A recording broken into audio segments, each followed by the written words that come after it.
The Roaring Twenties are coming back, and this is going to be the greatest window of opportunity in your career. And I don't mean for everyone, I mean for those willing to invest the time in figuring out how to adapt and how to change. Typically, we're in a period of path dependency, and that means we repeat whatever decisions led to last year's success. But then we go through a crisis like COVID-19, the bubonic plague, the Spanish flu. And during a crisis, opportunity becomes silent. But then we emerge from that crisis into a period of chaos where we must make up for lost time. We showcase the world our new creativities, our new curiosities, our new needs. And as companies, we reveal what it is that we've been working on behind closed boardroom doors. We reveal new innovations. So the question then is, what opportunity lies within your grasp? What other pathways of opportunity are out there for you? And it's never been a more opportunistic time for you to think about that, because the Renaissance period emerged from the bubonic plague, the Roaring Twenties emerged from the Spanish flu, and the Roaring Twenties are coming back. The Roaring Twenties are coming back, and this is going to be the greatest window of opportunity in your career. Today, I'm going to intrigue you, shock you, and inspire you. I'm going to intrigue you with tales of the Roaring Twenties and tell you how to apply the lessons to today. I'm going to shock you with lessons from the bubonic plague, and you'll realize just how parallel all post-pandemic eras are to what we're experiencing now. And then I'm going to inspire you with some tactics of how to apply this new knowledge to realize your full potential faster.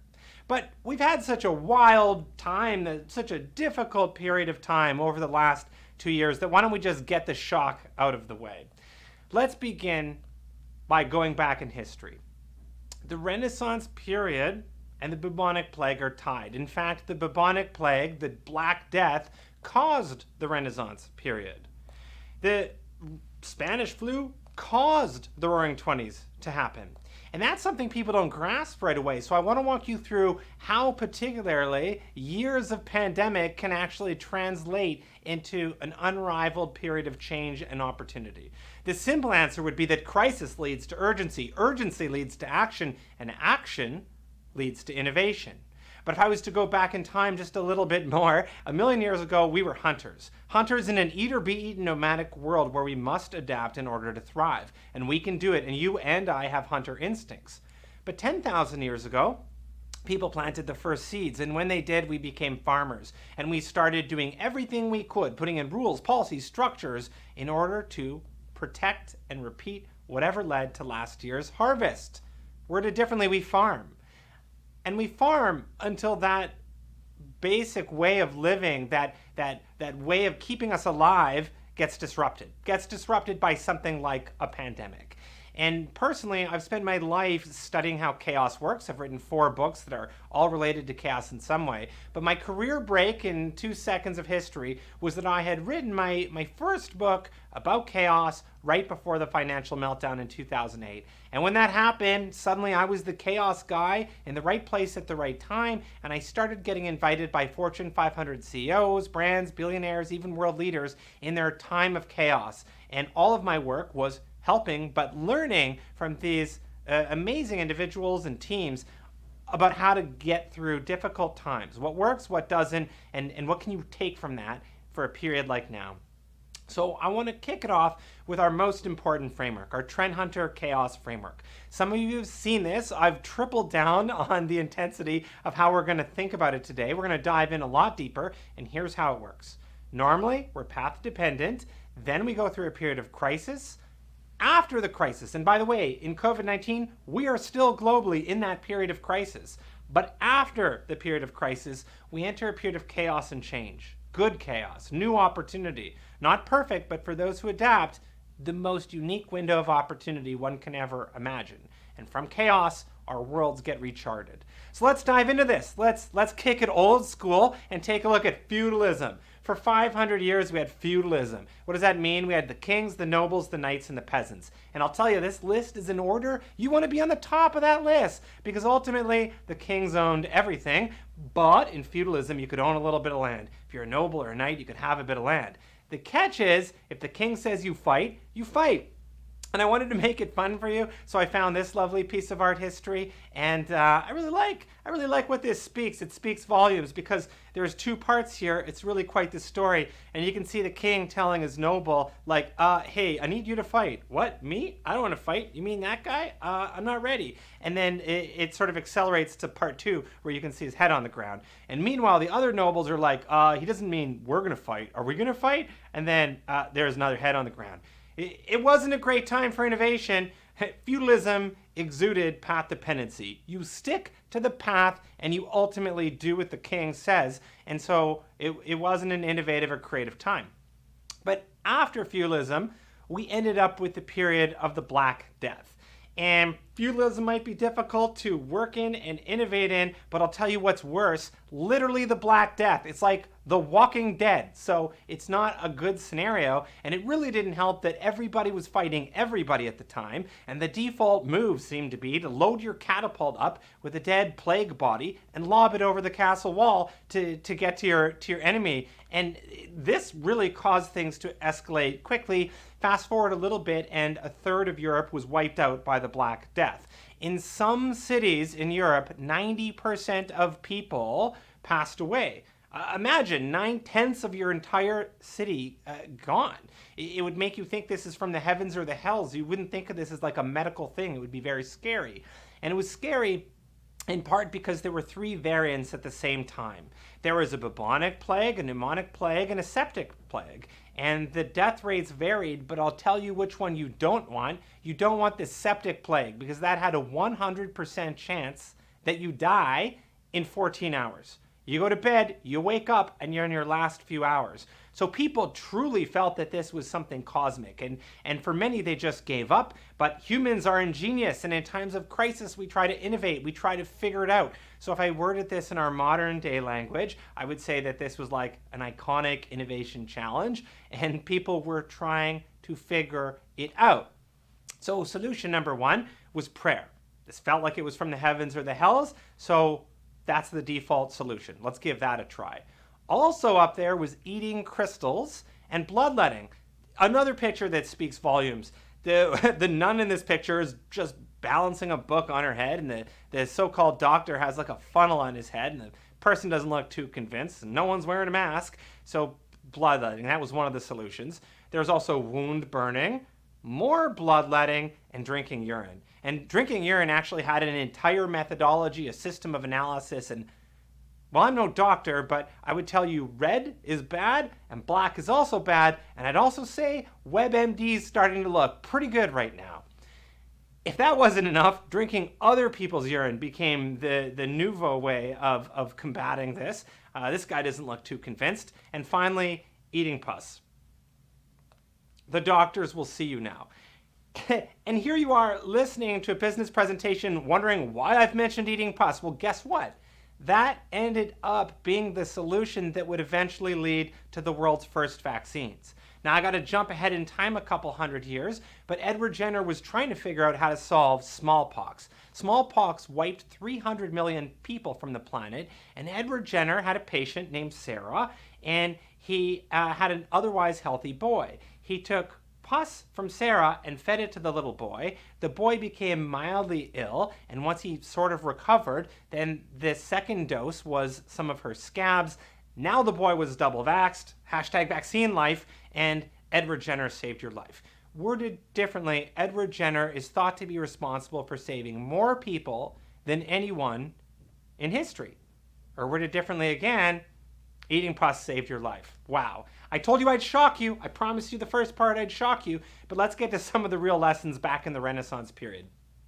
So these are the plague doctors. You've seen this outfit before. You get a nice thick leather jacket, you got a little poking stick, and then inside your bird beak would actually be incense, aromas, things to keep you healthy. And probably most importantly were the crystal glasses, because they believed that basically that the plague was spread by eye contact. Now, unfortunately, that's not correct, and the doctors were all on the front lines, so they were the first ones to pass. So we had to figure this whole solution out without the doctors. astrology to the rescue. Now, the greatest minds got together, with astrology being a thing at the time that was very important, and it happened to be the point in time of the great conjunction of the 3 planets of Aquarius. Mercury, Saturn, Jupiter were all in alignment. So the greatest minds determined that the plague was caused by March 20th, 1345 at 1 p.m., I don't know, Eastern Standard. I don't know which time zone. But, when I see this, at first it's like, well, great, problem solved. But also I'm naturally very skeptical about something like this. And my friends tell me it's because I'm an Aries, and Aries are disagreeable. So I'm kind of in a box with this one. But still, if this was actually true, then you'd have to show me that a great conjunction happened again during COVID 2020. Wait a minute, the Great Conjunction of Jupiter 2020. Okay, fine. Well, it's a great time to be a conspiracy theorist, but if this was really a conspiracy, then whenever it happened last would also be a plague. So let's see, 1623. I Googled that. Was there a plague in 1623? Oh, okay. Well, truthfully though, yes, no pattern here, but the reality is that there were plagues all the time. So if you are a conspiracy theorist, it's great for business right now, but there were 19 pandemics. So you can certainly try and find a lot of patterns, but the reality is, for a very long time, we just kept dealing with pandemics because nobody realized eye contact is how they spread. Seriously though, we missed the problem, which at the time was that rats and fleas were spreading the plague, but we got to the solution, and that's sort of the interesting part about human ingenuity and innovation. In Venice, they came up with the 40 giorni, which was the origin of the word, term, concept of quarantining. So if you showed up with your little trade boat, they'd put you in 40 days of quarantine. And if it happened that there still seemed to be anything on your boat, you know what? We burn your boat. Probably a lot of people right now that are like in restaurants somewhere in the world trying to say, wear your mask, and they wish they could just burn your boat. But back in the day, that was a policy that was in force.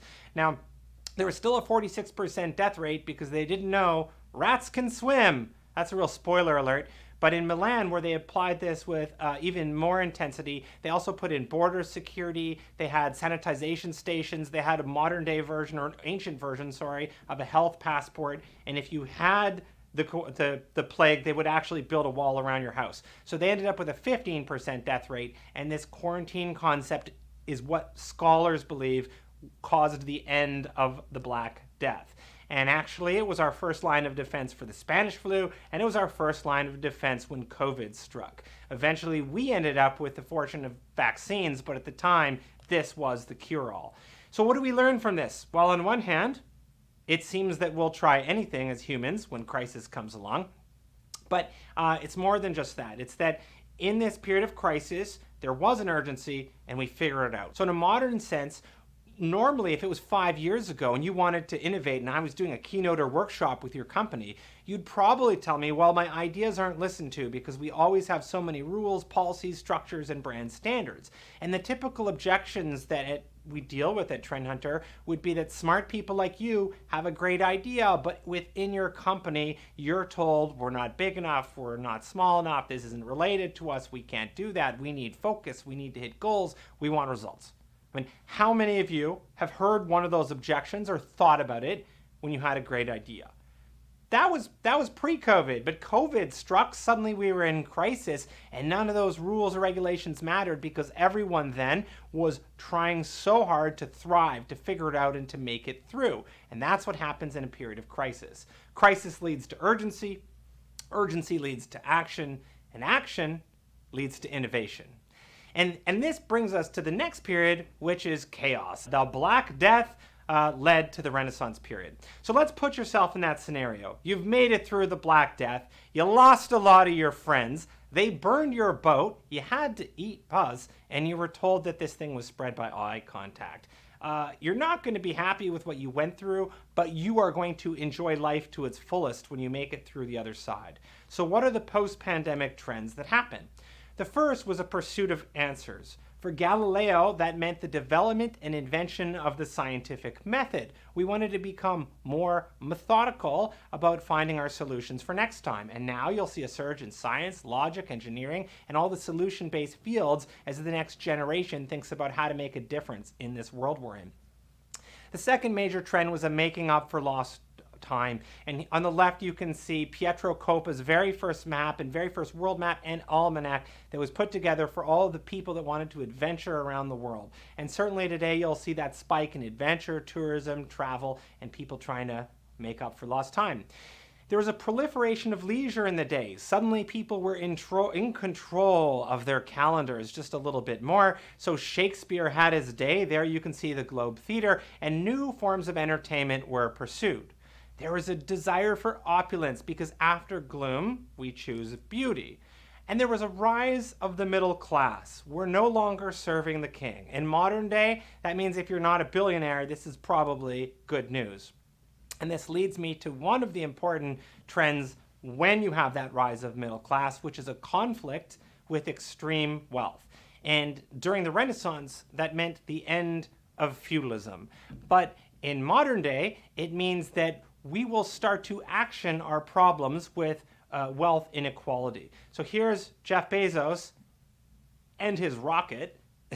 And you've thought of these stats or you've seen different measures before, but currently the world's wealthiest 26 people own as much as the bottom half. The richest 1% emit 2 times the carbon dioxide as the entire poorest half, and the richest 1% have more wealth than 7 billion people. That doesn't feel right. And when Bezos came back to Earth, you like that pun, what he said was, his first note, "I want to thank every Amazon employee and every Amazon customer because you guys paid for this." Wait, we paid for that? That's the rocket we paid for? Like, I might have paid for a slightly different shaped rocket, but okay. So here's why I'm bringing this up. Currently, if you take a measure at the speeches made by central bankers around the world, what you'll find is that there's been a surge, especially in the advanced economies, of the term wealth inequality getting mentioned by the central bankers. And why that's getting mentioned is because around the world we've had to pay for COVID, and we've paid with debt. So the US Federal Reserve, the European Central Bank, the Bank of Japan, the Bank of England have all incurred record debt in order to pay for this crisis and to help us get through and recover, and someone has to pay for that. So the concept of tax the rich, which you can see on AOC's dress at last week's Met Gala, the concept of tax the rich is not that foreign, actually. In 1913, the tax rate was 7%. But then after World War I and the Spanish flu, that tax rate spiked to 77%. That's high. And then after World War II, the tax rate went from 25% to 94%. That's really high. Like, you're high, 94%? I don't want to work anymore. Wow. But the point is that we have to pay for some of these things that have happened when it's a crisis, a war, a pandemic. And this has already started to happen in China. So China has the world's largest economy by GDP, and Jinping Xi has already started cracking down. When the crackdown was announced in this last month, there was an immediate shock around the world to all the luxury companies and luxury stocks. Those brands rely on the Chinese market where luxury has been so important. And immediately there was a shock. And actually, if you take a look at the Chinese billionaires, there's been huge losses in this particular month because of the new crackdown and the fact that Xi wants to end or limit the wealth inequality that he's seeing in China. So you can see that our record holder here, Colin Wong, has lost $30 billion because of this new crackdown in wealth. And it's quite likely that you'll see an extrapolation of that around the world. The next trend we see post-pandemic would be fewer career boundaries. In his day, Leonardo da Vinci didn't think of himself as an artist. He was also a scientist. He was also an inventor. He was also a biologist. And the point was that he didn't feel bound to the definition of a specific career. If anything, he was a creator. And if we extrapolate to modern days, you're going to see that reduced focus on career boundaries as people feel more limitless in what they can actually pursue. Not to mention the fact we're also going to be trying to figure out this whole working from home or working from the office thing. And on the right, I don't think that guy wants to go back to the office. Generally, post-pandemics always see a surge in entrepreneurship. When people go through a very difficult time, they start to think about what's important to them, and that's when the new businesses that are more in line with your dreams start to get founded. For Luca Pacioli, that actually meant the invention of modern-day accounting and bookkeeping. Don't cook your books. We also, with new, sort of a new world order, end up having new media and new heroes. And how I would portray that in the Renaissance is that people were no longer worshiping the king. Suddenly we fell in love with art and literature. There you see Shakespeare. In modern days, it's the new creators. But the point would be that new media gives rise to new heroes and a different system of what actually excites us. The young generation that goes through the crisis and watches the parent generations handle it does not think that we do a good job of it, kind of ever. You're messing up our planet. And the next generation, of course, is the one that inherits the world. So you start to see things that were just differences get escalated into something much more significant as the next gen takes the lead. Extreme risk happens in all sorts of categories, from business to individuals, because we take on that extreme risk in pursuit of a new life.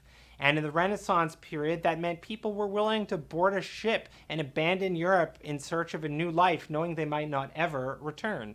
In modern day, that means that we have Bitcoin and meme stocks and NFTs and people betting on Robinhood aggressively on whatever they think might take them to that new life. All of this uncertainty regarding the middle class and labor, as well as the fact that people were getting sick and businesses had to figure out how to run, causes an automation of labor.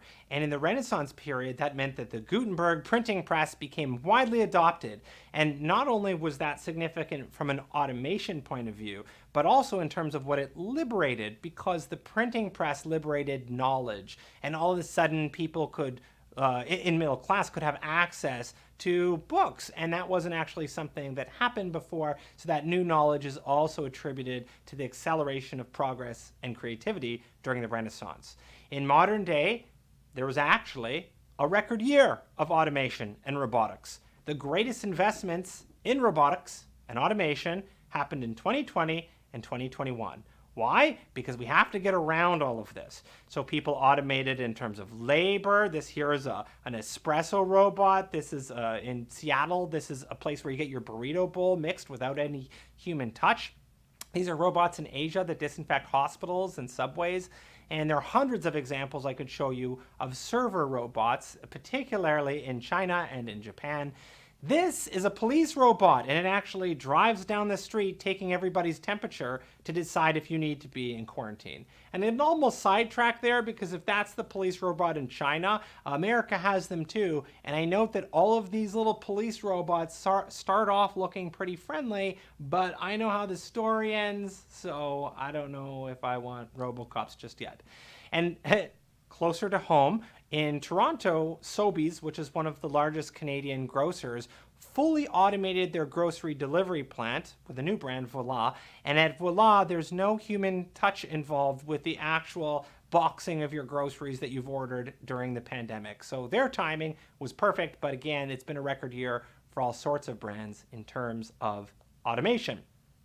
Last, we have polarized political debate. You might think that I simply mean Republicans and Democrats, but the point would be that after a crisis, in that period of chaos, we kind of have to argue about everything, because we have to figure out the new world order. So I don't simply mean this as a Democrat-Republican thing. I really mean this on a global stage.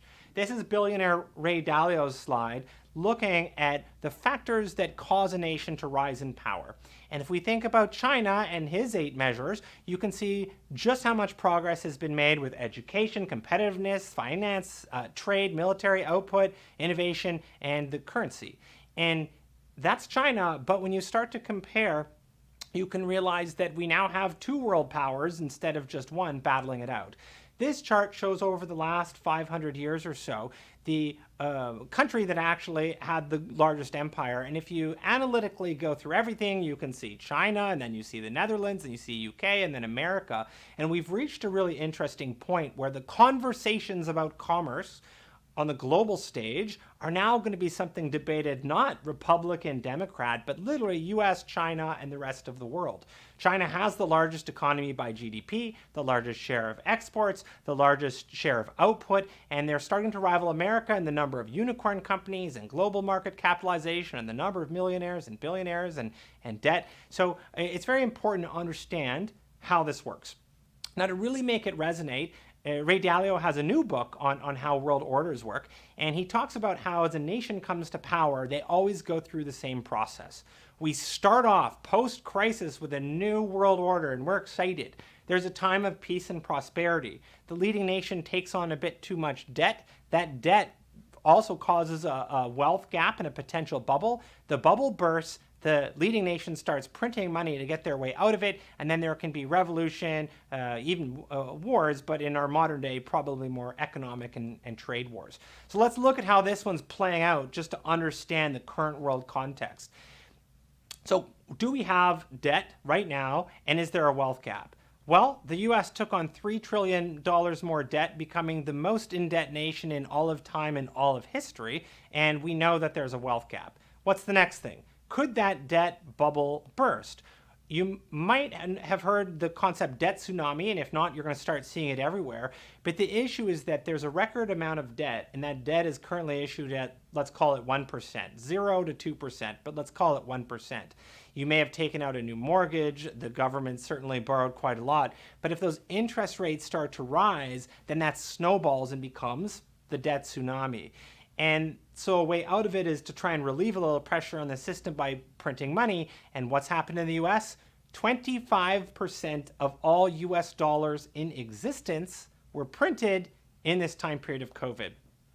So it's important to understand the situation of where we're at, because this is going to explain almost everything you're seeing in the geopolitical and economic context over the next 5 to 10 years. And that's what we're here for. We're here at Future Festival to think about the different factors that could impact your life, your future, and your business. So polarized political debate in modern day, I think, is not simply a USA thing. It's a USA versus China and rest of world thing that we all need to be paying attention to.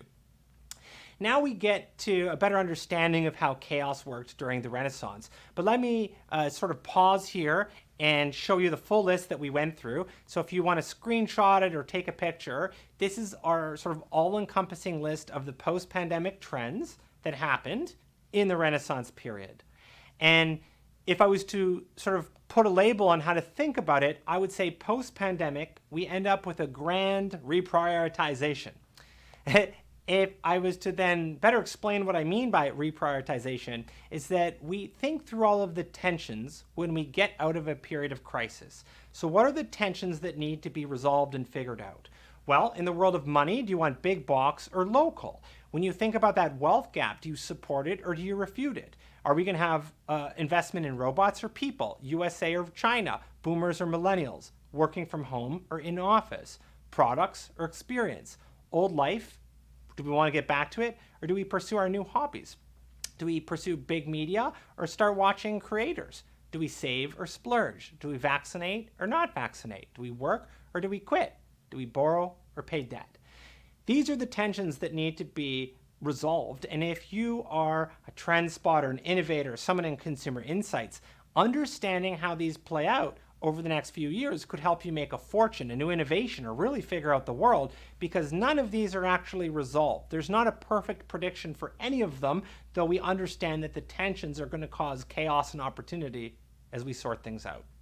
So how do you prepare? Well, my quick little list would be, start off being more aware of polarity.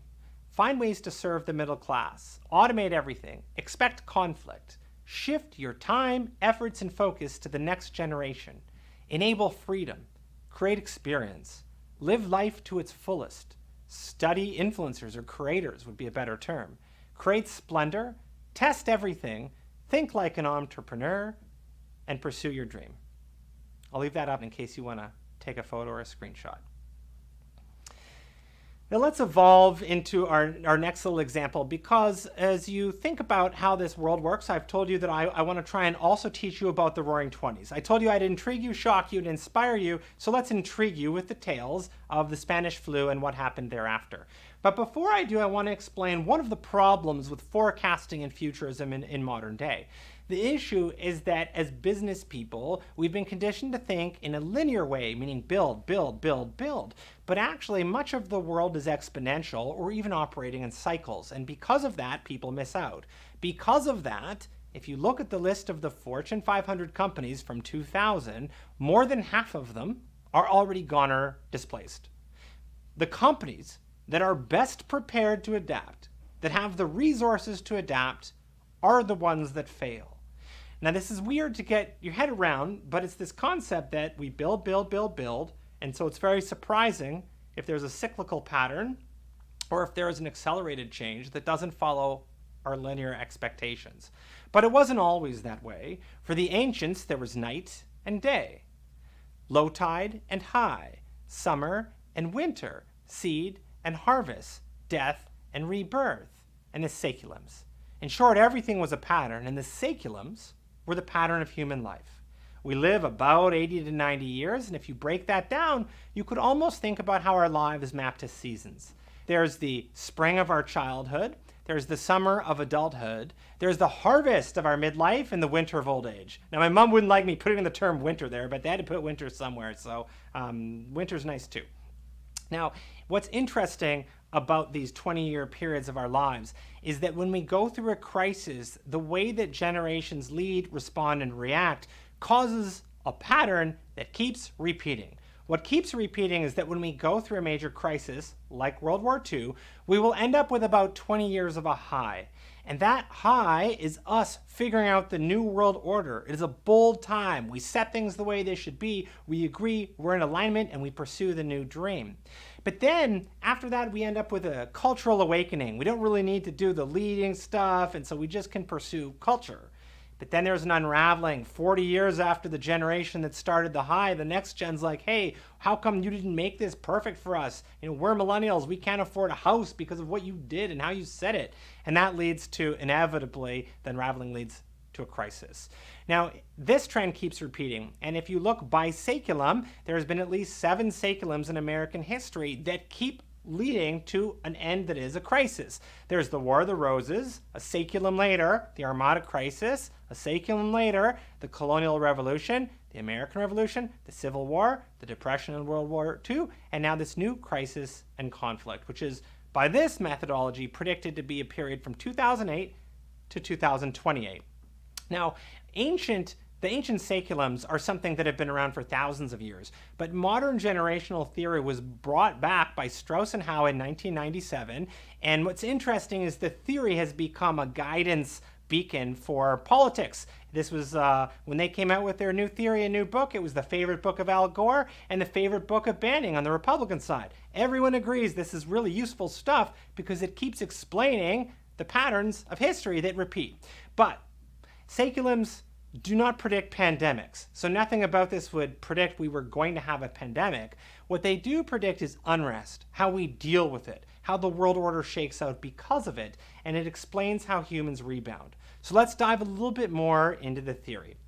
Now, the first note about post-crisis is that we end up with very different leadership trends. So in the high, if we imagine post-World War II, we end up with a prophet generation.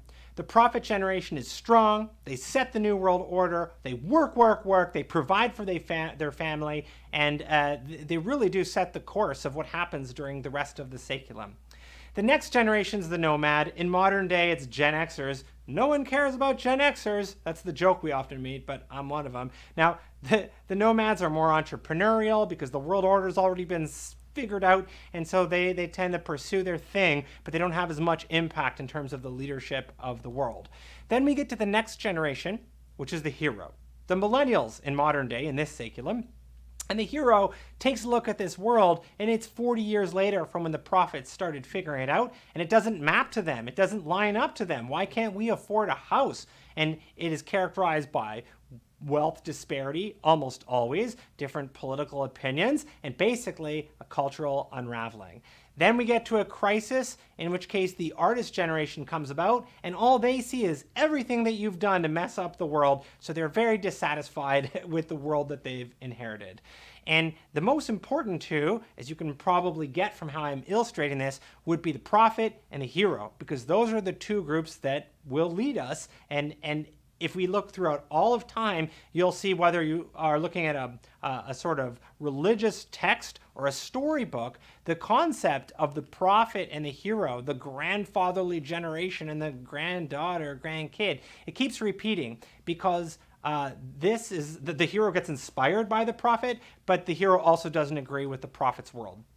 So from an analytic standpoint, the tensions that pop up would be almost about everything in the world inherited. There's disagreement on economics, on socially what is correct and not. Certainly boomers and millennials don't always agree on that. Culturally, what's valued.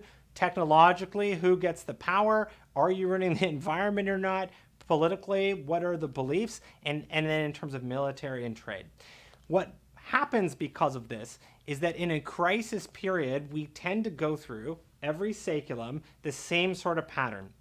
Polarized opinions get escalated, social unrest follows, the wealth gap gets challenged, and there's a risk of some sort of conflict and a short fuse.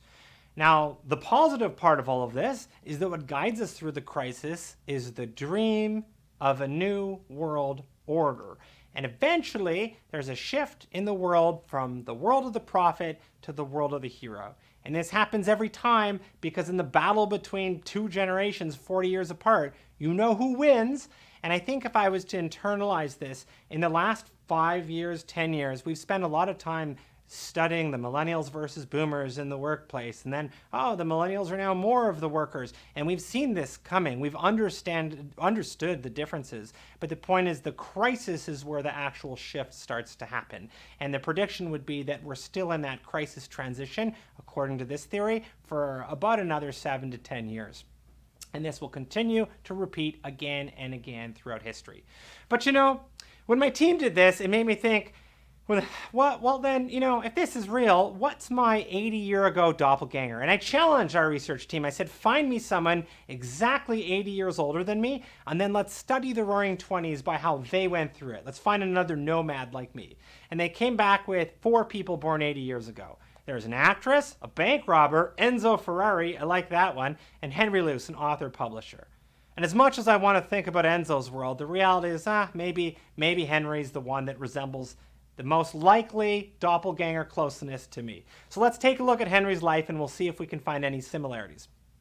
Henry's born April 5th. I was born April 7th, 8 years apart. We're already so different. Just kidding.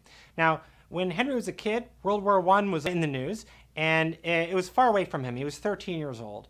And for me, it was the Gulf War. Now, World War I was 15 million casualties, and we think about a lot of what happened in the time period as being attributed to World War I in terms of how people were changed. But let's not forget that the Spanish flu was 2 years and took, by some estimates, 100 million people from the planet. So that was more significant than being 13 and seeing the war on the news. At 15, he became editor of his student newspaper. He put out a book about ideas, and his classmates voted him most brilliant, which is really coincidental because my mom has said a lot of nice things about me. And he quit his job at 23 to start a magazine. I quit at 29 to start a digital magazine. His was about taking the big complex news of the day and editing it down to 100 or 200 words. And Trend Hunter, well, we have an 80 to 120 word max. So I'm starting to like this guy. Then I found out he married a trailblazing entrepreneur at age 37. I married at 43. So I thought, well, you know what? We have a lot of similarities. But then I read this, and they said that he spoke too quickly, his mind always racing. And I thought, well, that's unlike me, because I speak at exactly the right pace, which is quickly. All right, so I can see the parallel between Henry. I'm interested. What was it like when Henry went through the crisis of the Spanish flu? Well, let's start off with a quick note. The Spanish flu is called the Spanish flu because Spain was the only country that actually acknowledged it. Everyone else wanted to keep their soldiers fighting, and so they didn't acknowledge that there was actually a pandemic that was going on at the same time. Oh, that guy's coughing. Looks like a pandemic to me. And the last point then was that when soldiers returned, they didn't quarantine, and that caused the Spanish flu to spread throughout the world, actually. And the next thing you know, we had a pandemic. How similar is the Spanish flu to COVID today? Well, here are my US numbers. I know we've got people dialed in from 150 countries. I'm from Canada, but I want to study the USA. That's where Henry is, or Henry was, and so let's look at his world. First of all, the Spanish flu was a 2-year ordeal. Seems similar. There was a small wave, a giant wave, and a medium wave. Seems kind of like today. Small, giant, medium. Got it. 675,000 Americans died in the Spanish flu. And guess what? As of September 20th, Yesterday, you can Google this and look this up right now, exactly 675,000 Americans had passed away. Now we're at 676. Amazingly parallel when you think about it like that. So how did they deal with this 2-year ordeal? Public gatherings were forbidden. They closed schools and theaters and workplaces. They said, stay at home, shop by phone, wear a mask and save your life. Wear a mask or go to jail. Okay, we don't have that one, but we could probably use it. And basically, this thing really took over the world for 2 very depressing years. And eventually, it ended as we anticipate and hope that COVID will end for us. And the toll was pretty significant. It dwarfed whatever happened in World War I. This was the significant thing that would have shaped your life. So then, as we exited the Spanish flu, people were similarly ready to experience life and live it to its fullest, and the Roaring Twenties began. We wanted to make up for lost time. The automobile, which had been invented almost a decade earlier, had its day. Everyone wanted a car, and it liberated their lives. There was polarized political debate. Think about something like prohibition. On one hand, they're destroying all the alcohol and it's suddenly illegal. But on the other hand, we know this time has the apothecaries and moonshine and people partying and celebrating unlike any other period in, American history. But that also caused the rise of the mafia, violence in the streets. And so you can bet there was polarized political debate. And the polarization wasn't even just about something like prohibition. It also was about the wealth gap. Yeah, there were people celebrating the Roaring Twenties on Wall Street, but there was also famine in the farmlands. It was a difficult time.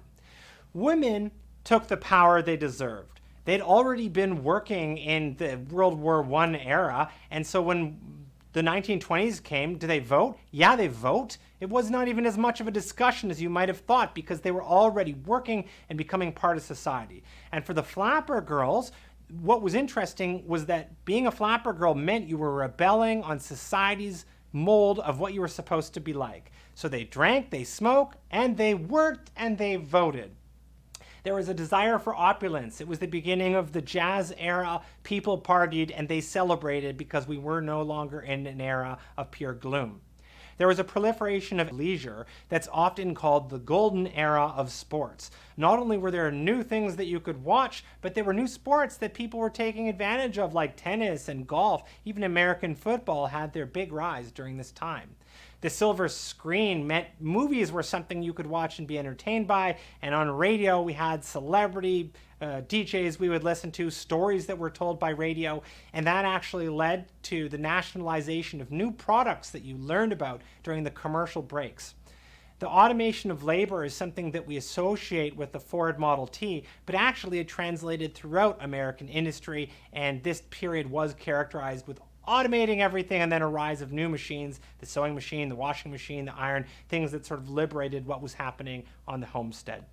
But there was also extreme risk that was taken for a new life. The stock markets were finally open to the public, and because of that, there were get-rich-quick schemes and people gambling it all to try and get that new life. The post-pandemic trends, then, were the exact same list as what we studied in the Renaissance period. And if we think about that from Henry's perspective, the way that he would prepare would also be the same. So in 1923, at the age of 25, Henry launched his magazine. It was 28 pages of small, simple articles that he used to try to help explain the world around him. So let's take a look at how he addressed the different trends and how that would propel him to success. Regarding the conflict with extreme wealth, Henry had a total disdain for the old guard.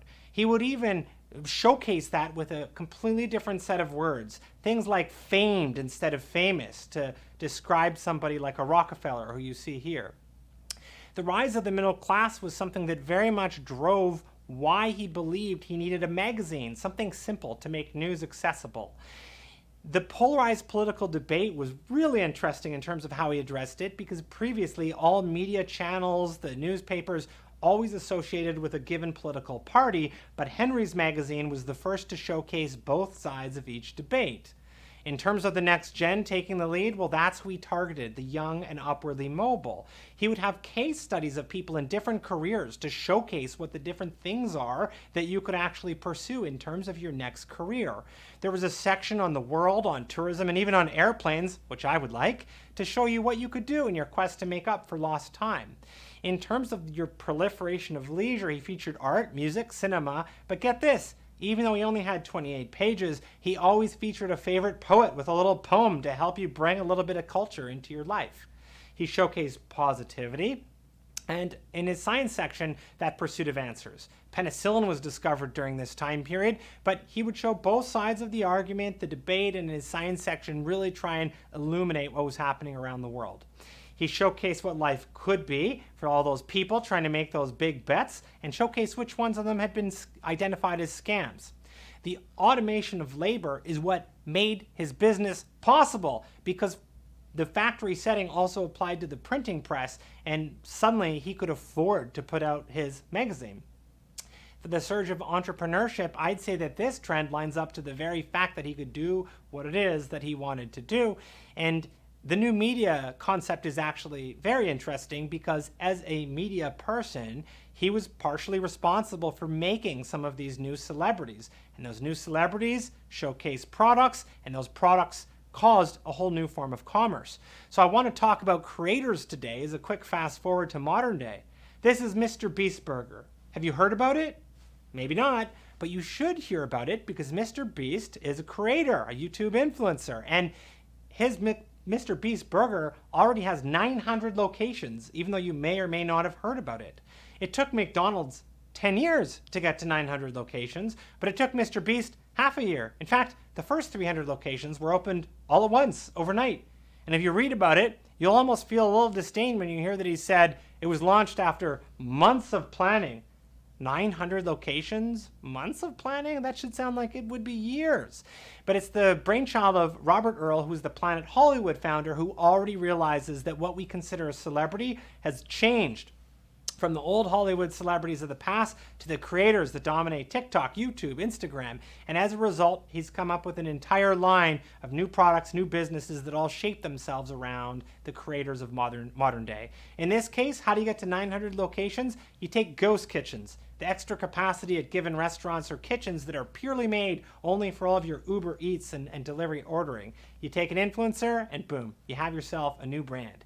The shift is not having a creator advertise your brand, it's that now the creators are becoming their own brand. And the last trend I'll put here was refresh on women taking the power they deserve. I mentioned a bit about the Flapper Girls in the beginning, but I wanted to relate this back to Henry.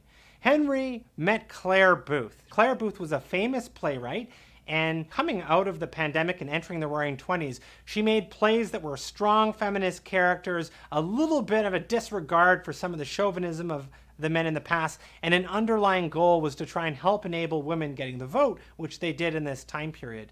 She was the editor of Vanity Fair and Vogue. My favorite story of her audacity in characterizing the women of this time, she walked into Vanity Fair and said, "I want to be your new editor." And at Condé Nast, they said, "No, I don't think we need one right now." Well, this guy here is not here right now, so I'm going to sit in his desk and I'm just going to keep on writing headlines until you give me a job. And eventually she would become managing editor.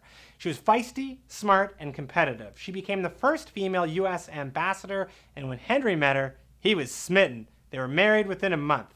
So that's Henry's life. He had the same post-pandemic trends that you are going to experience and the same post-pandemic trends we saw in the Renaissance. How he prepared led to the success of his publication. And how did it fare? Well, during the Roaring 20s, during the 9 or 10 years of the Roaring 20s, he saw the opportunities, he pursued each of the trends, and his subscriber base grew from 9,000 to 70,000 to 175,000 people. But then the Wall Street crash happened, and the Great Depression entered our lives. And I'm going to get back to what happened to Henry, but first, almost like a commercial break, we're going to fast forward a little bit in time. I told you the Roaring 20s are coming back. I told you this is going to be the greatest window of opportunity in your career. So let me just reinforce why this is going to be such a unique period of chaos that we're entering. Again, crisis is the last 2 years. Chaos is what we are just entering. I showed you the framework of post-pandemic trends that we experienced, for example, in the Roaring 20s. In the Roaring 20s, this lasted for 10 years. Following the actual Spanish flu.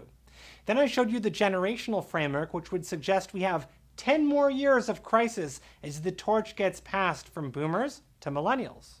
Then I showed you the changing world order framework, which would suggest another 10 years, at least, as China and USA battle it out for world economic supremacy. And last, something I'll get into over the next couple days at Future Festival, is our interval of change framework. Those of you who've watched my Super Future keynote online know that we continue to showcase all of the ways that the world is accelerating at a faster pace than ever before. There's more chaos that lies ahead, without question, but chaos creates opportunity. It doesn't create opportunity for everyone. If you sit and be complacent, you'll be disrupted.